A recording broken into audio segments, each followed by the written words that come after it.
And do you really believe, as you've said in the past, that semi-automatic rifles and shotguns have no, well, really what we've just been saying, have no legitimate role in civilian hands? Yes, I do. Semi-automatic weapons are designed to kill large numbers of people. They were designed for military use. Many people have bought them for other purposes, for example, for hunting, because they've been available. But there's no justification for semi-automatic weapons to be owned by members of the civilian population. When we were campaigning for the reform of the gun laws in Australia, one of the interesting groups that came out to support the new gun laws was a group called the Professional Hunters Association. They're the group they're the original Crocodile Dundee, you know, the macho big guys who control feral animals in the national parks, all of them.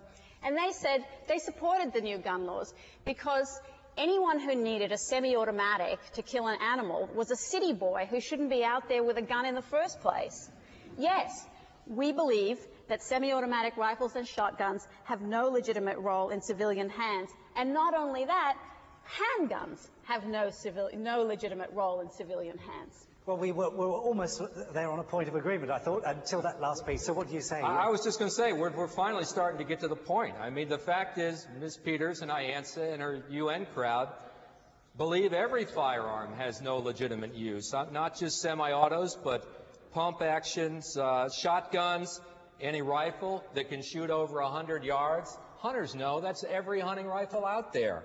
Handguns, she doesn't believe handguns have any legitimate use.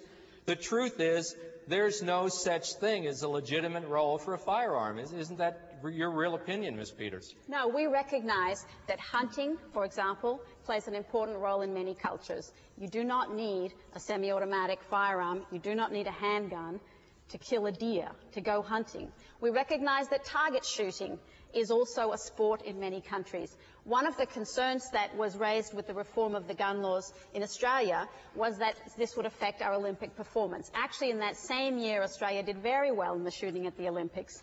And this year, I guess Britain didn't do that well in the shooting events at the Olympics, but they did have their most successful Olympics yet. You can be a sporting nation without semi-automatic rifles or handguns.